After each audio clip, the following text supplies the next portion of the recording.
محترم مولوي صاحب، د کاروان د کوڅې څخه عبدالاحد پوښتنه کوي. د افغانستان خلک په پاکستان ته مهاجر سوي دي. هغه مهاجر چې بیرته افغانستان ته په سفر راسي، لمونځ یې سفرانه کوي او که څنګه؟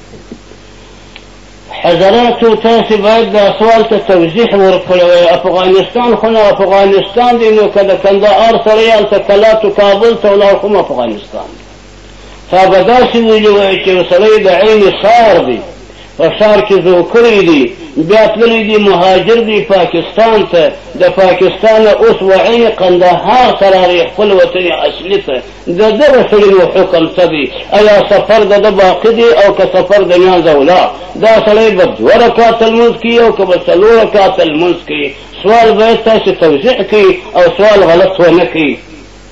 حضراتو کوم سړی چې شخصا په دې قندهار کې زو کړي، بیا دی مهاجر سوی دی، بیا چې راغی و قندهار ته، د دې سړي څخه پوښتنه کېږي چې آیا ای سړی ته بیا اراده د دغه لري چې په یو وخت کې بېرته خپل وطن ته راسې که نه؟ که خدای تعالی جل جلاله امنیت ټینګ کړي، اسلام ټینګ کړي او کامله ارامي جوړه شي، وام ستا په زړه کې اراده داسې شته چې بېرته دې وطن ته راځم که نه راځم، که ډول د ابد دپاره بیا نه راځم. دلته په ښار کې سرای هم ونه لري، دوکانونه او جایداد ونه لري او د ابد دپاره وایي بیا په کډه نه راځم. دا سړی که دلې راغی مسافر دی، د دې وطن اصلي د مابین نه ولاړ، هغه وطن اصلي دی چې اوس پکې پروت.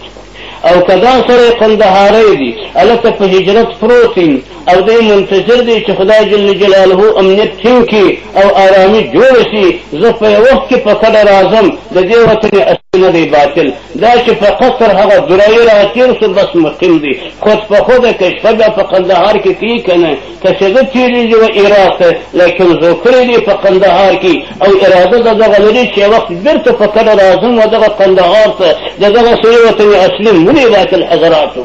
وطن اصلي هله باطلېږي ولا يريد الرجوع ابدا، چې بیا د ابد دپاره اراده د رجوع نه لري چې په کډه نه راځم. تاسې فکر وکړئ حضراتو، حضرت رسول خدا جل وعلا صلى الله عليه وآله وصحبه وسلم د مکې معظمې څخه مهاجر شو و مدینې طیبې ته 10 کاله حیات مقدسه منوره د علیه السلام مبارک په مدینه طیبه کې شوی دی او د 11 کال په دې اول کې د دنیا څخه رحلت وکړي.